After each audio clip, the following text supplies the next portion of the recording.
Hello again, everyone, and welcome to another year of Cotton Grower Magazine's Cotton Companion Podcast. I'm Jim Stedman, Senior Editor of Cotton Grower, and the cotton industry is already off to a fast start for 2022. I certainly hope everyone had a chance to slow down a little bit to enjoy the Christmas and New Year's holiday time, because it looks like we're about to hit the ground running. Like many other folks in the industry, I spent the first week of the year in San Antonio for the annual Beltwide Cotton Conferences, and it was great to be able to visit face-to-face with old friends, with some Zoom acquaintances, and with some of the bright grad school folks who really and truly represent the future of this industry. Sadly, there were some health concerns, travel restrictions, and untimely winter weather in some areas that did keep some familiar faces at home, and they were certainly missed. But we're going to be covering a number of topics from this meeting over the course of the next few weeks and months, but I'd like to share a couple quick observations about a few things we probably need to keep an eye on as this year unfolds. Weather is right now continuing to be dominated by La Nina. It's dry again in the Southwest, with drought issues starting to raise concerns, and same for parts of the Southeast. Yet one forecast model that I saw indicated that La Nina is starting to weaken, that El Nino may be back in charge by mid-spring, which will push some moisture back into the Southwest just in time for planting across most of the region. Quite honestly, it sounds a bit like this time last year. The Farm Bill is going to be back on the radar screen this year, and we could be in for another lingering debate similar to the 2014 bill. Word is that elements of the Build Back Better legislation that's currently in Congress may help address some climate-related challenges for ag, but those challenges or that funding is temporary and will end in 2026, just about the time we need to get into to the debate. So experts believe that's going to complicate an already complicated 2023 Farm Bill process. Supply chain issues are going to get better, but trucking is going to remain the weakest link in the chain for now. Prices are going to remain above 90 cents or more for at least most of the year. The market fundamentals remain strong and demand continues to drive the ship. But on the flip side, the concern over input prices and product availability is real, and multiple strategies and programs are being developed. And sustainability now has to be considered a permanent part of cotton production. The U.S. Cotton Trust Protocol is getting its legs under it, and it's looking at more ways to streamline the registration process using technology and some new partners to help growers get those application blanks filled in. All in all, it's shaping up as another exciting year for U.S. cotton. And speaking of exciting, I had a chance to sit down with our good friend Jarral Neeper, who's president of True Cotton Commodities, while we were at Beltwide to discuss his market outlook for cotton this year, and also to compare notes on our respective cotton acreage projections for 2022. That discussion's coming up soon. I think you're going to find it interesting. And by the way, if you're interested in the results of the Cotton Grower Acreage Survey, you'll find those numbers in our unscientific rationale online at cottongrower.com and in our January issue. But before we get to Jarral, let's take a quick look at a couple of news items from the cotton headlines. John Deere started the year off by introducing a fully autonomous tractor that's field ready for large-scale production and which will be available to farmers later this year. The tractor features 6 pairs of stereo cameras, which enables 360-degree obstacle detection and distance calculation. It also continually checks its position relative to a geofence to make sure it's operating where it's supposed to and is within less than an inch of accuracy.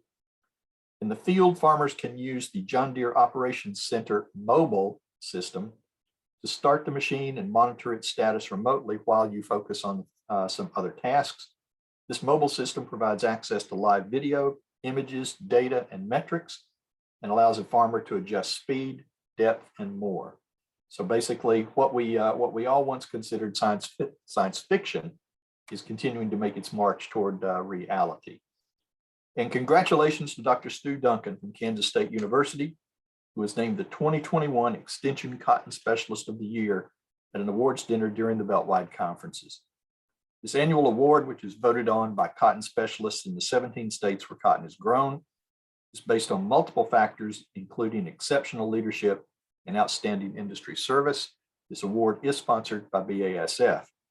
A lifelong Kansan, Duncan earned his BS, MS, and PhD degrees in agronomy from Kansas State.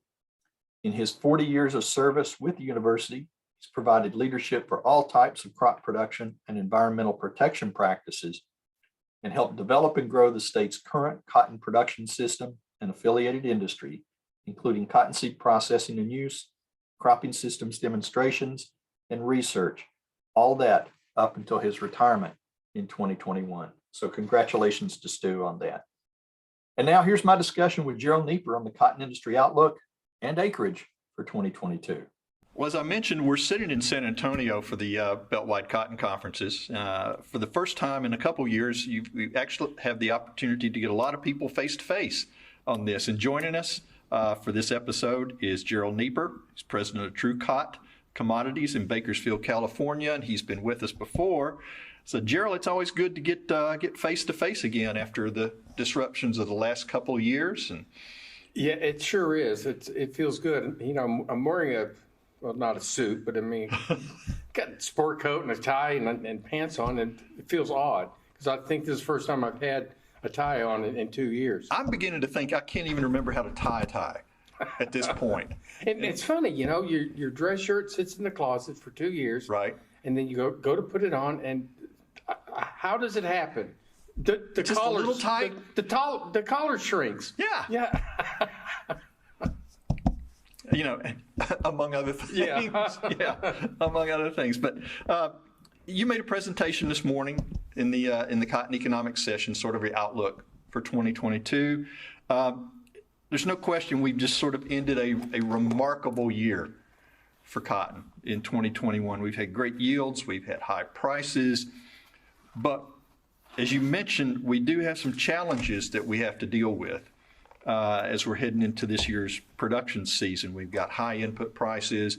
There's inflation that's starting to rear its ugly little head at this point. What's driving some of those challenges? Well, I think the big thing right now is you still got a lot of uncertainty with the COVID. Right. You know, was it 21 months now we've been dealing with this? An COVID? eternity, it feels like. Yeah. And, you know, there's some glimmer of hope out there that this Omicron virus or variant can help ward off this Delta variant, and maybe, you know, we get through this faster than we think. But it's probably going to be something we're going to have to live with from now on. You know, you go down, you get your regular flu shot in the fall. You're probably going to need to get your COVID shot too. Mm-hmm. And if that's the case, fine, you know, that'd be great if we can just get back to normal. Kids can go to school.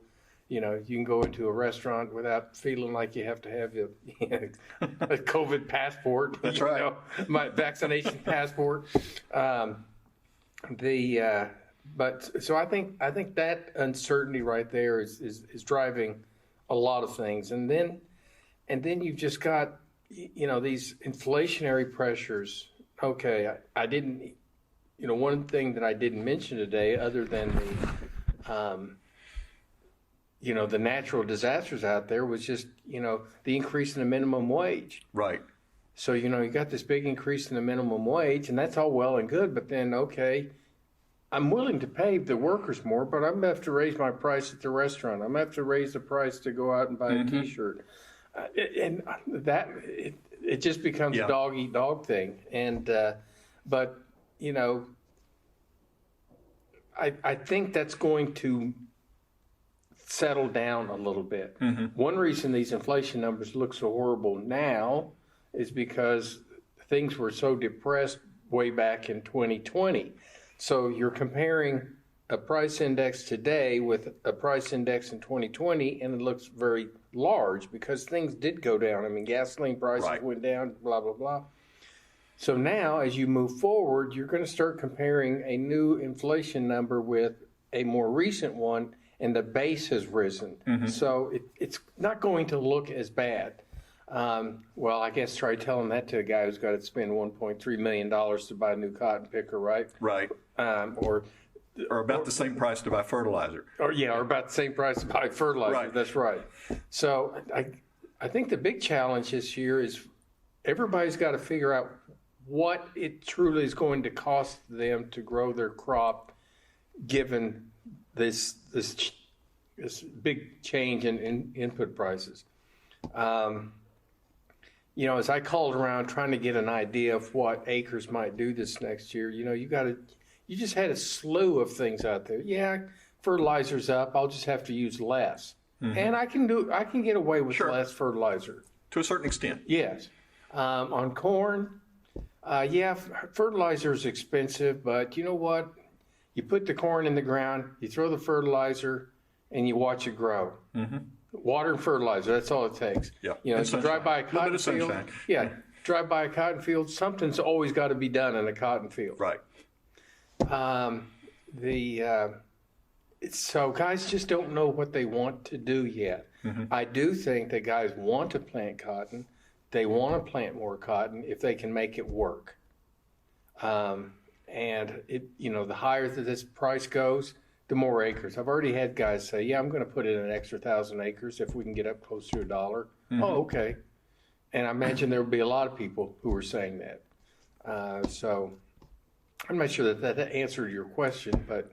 Well, it does because, again, we've obviously just released our acreage survey too, which is as unscientific as it can possibly be.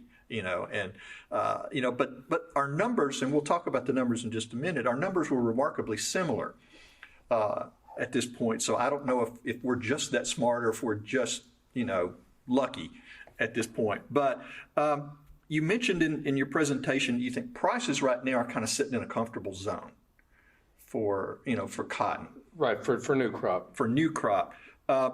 What has to happen to kind of keep that in that zone, or is there any factor out there that might see it bump a little bit higher that'll take some of that doubt out of growers' minds in terms of planting? Well, I think we're in a comfortable zone right now, a comfortable zone of support and resistance. There's support at 89 cents, there's resistance at 95 cents. So I think we're going to just bump along in there. I do think, though, that I've got a technical target. It's not an exact science, sort of like trying to take an acreage survey. Right.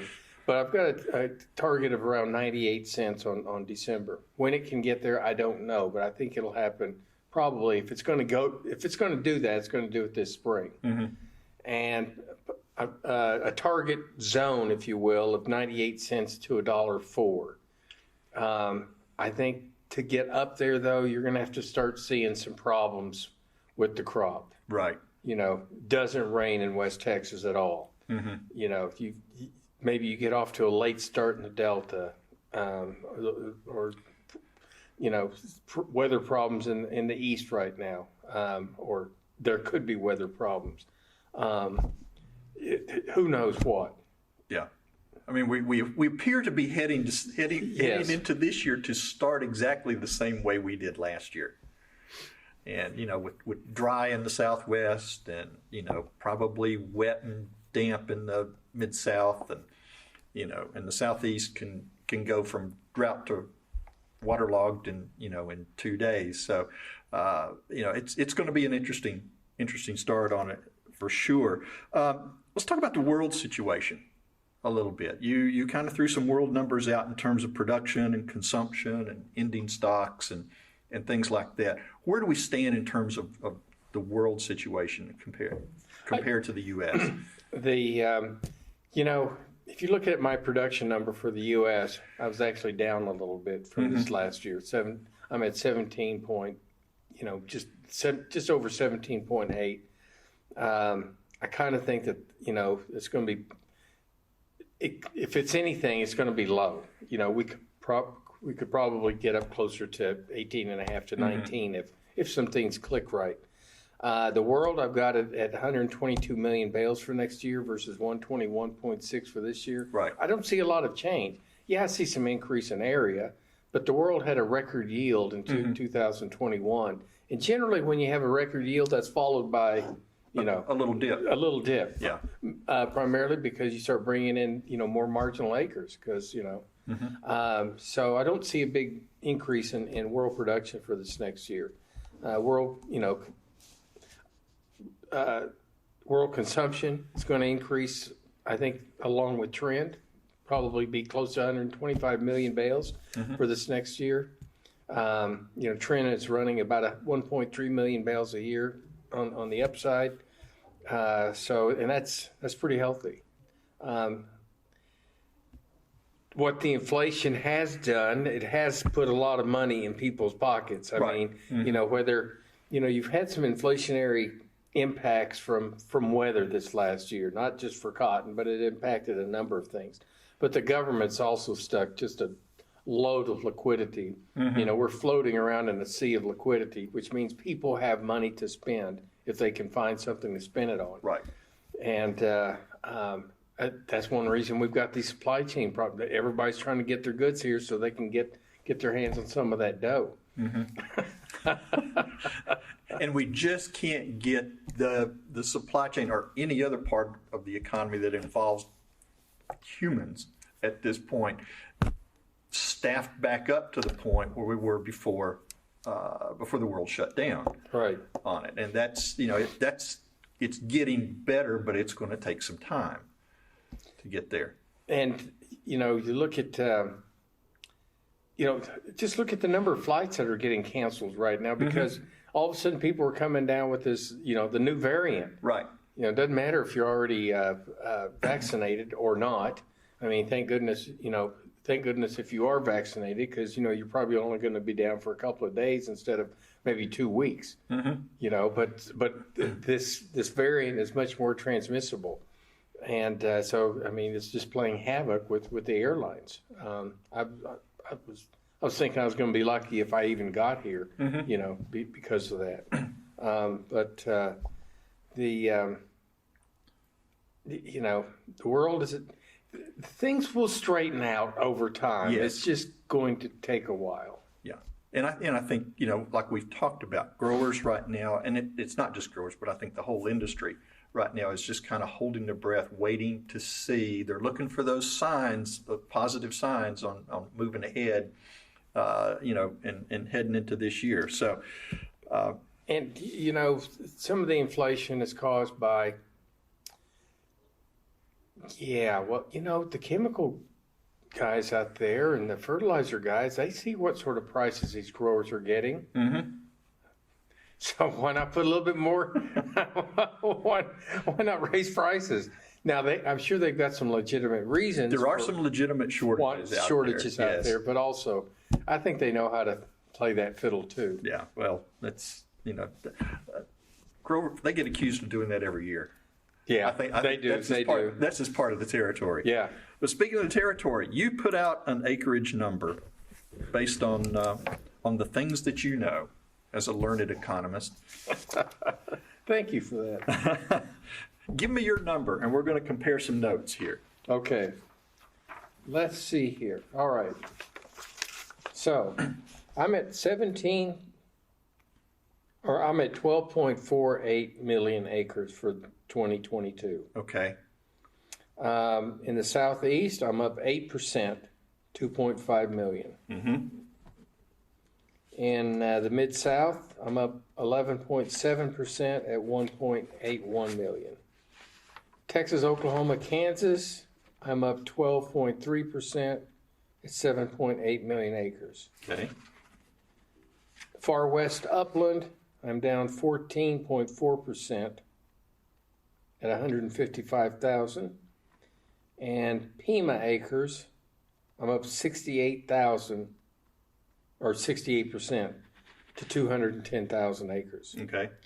So Upland acres 12.270, Pima acres 210,000. Okay. Well, considering you're based in California, you have the advantage you can break those acres out separately. Okay.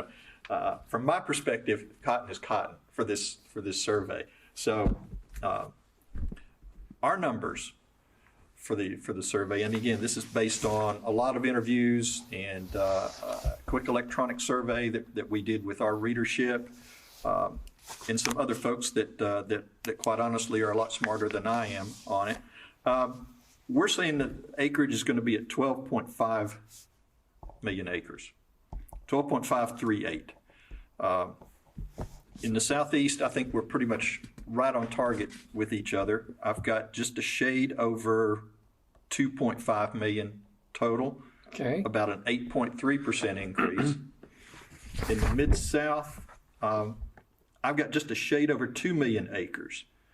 That's about almost a 17% increase, and a lot of that is due to some anticipated significant growth in Louisiana that we're starting to get input from folks on. I think their acres for the last couple of years have been down. I think they're projecting they're going to come back in a big way. In the Southeast, I've got 7.6. You mean Southwest? Southwest, yes, excuse me. Okay. Southwest, 7.6 million. That's up, I think, about a little over 4% from last year. And in the West, and again, this is both Upland and Pima, I've got about 333,000 total acres. Okay. Right around 5%. And So that's where you were down 200,000 in the Southwest, but up 200,000 in the down 200,000 from my number in the Southwest, but up 200,000 in the Delta. That's why we're almost the same. yeah. Yeah. Okay. And the answer is we're both right or we're both wrong. I suspect we're going to both be wrong, much more wrong than we care to admit. Well, later. and I think this is always the fun part because we're always the first number out the gate to start the year. And National Cotton Council is probably starting their survey work right now, and they'll give us their number at their annual meeting here in mid-February. And it's going to be a much more scientific number than what we're dealing with. And then USDA will start working on their planting intentions number that we'll probably see around the end of March. So I really look forward to seeing what those numbers are. I never go. Do you ever go back and compare your numbers with USDA official numbers? I do. What I compared ours with last year, I think last year we were at just around 11.6 million. And then I compare it to the planted acres report that USDA comes out with the end of June. And that's what we always base our comparison with going into this year. And USDA's number at that point was 11.7. So I felt reasonably good. Yeah, it's like comparing. It's like picking up a Powerball, right? And comparing those numbers with the real numbers. Right. You're going back. Oh, I got one. I got close. Yeah, I almost got. Except there's no multi-million-dollar prize attached to this, unfortunately. But no, it's always fun this time of year to just kind of sit back and play devil's advocate or put on your. For those people who remember, Johnny Carson and Tonight Show, the Karnak hat, to try to cipher what you think it's going to be. So we'll see how it all works out. Jarral, I appreciate your time. As always, it's great to see you. Great to get together again. And you've got a lot of things to do before you leave San Antonio, and I've still got more sessions to sit in on. So. Thank you, Jim. I appreciate it. Anytime. Enjoyed it today. All right. Thank you. Bye. And that's it for the first 2022 episode of the Cotton Companion podcast. A special thanks again to Jarral Neeper for joining me, and as always to you, dear listeners, for joining us. If you like what you hear on the Cotton Companion, please be sure to spread the word and tell your farmer friends about this podcast. Here's where and how they can find us. You can find the Cotton Companion in 3 easy ways. First, go to cottongrower.com/companion, or simply click the podcast tab at the top of the homepage. Second, subscribe to our channel on iTunes or wherever you find your podcasts these days. And 3, sign up for our weekly e-newsletter, the Cotton Grower e-News, that's delivered to your email inbox every Tuesday morning. You can do that by going to cottongrower.com/subscribe. Also, be sure to follow Cotton Grower on social media. We are at Cotton Grower Mag on Twitter, and on Facebook, you'll find us by searching for Cotton Grower Magazine. If you've missed any episodes of the Cotton Companion or want to listen to them again, you'll find them archived at cottongrower.com at the podcast tab. Cotton Companion podcast is produced twice monthly by Tyler Hatch and Kim Henderson, our talented colleagues at world headquarters for Meister Media Worldwide in lovely Willoughby, Ohio. My name's Jim Stedman, and I'll be back with you in 2 weeks with the next episode of the Cotton Companion. Until then, let's all get ready and stay safe. Yeah, he works and he works and he works and he works all day. God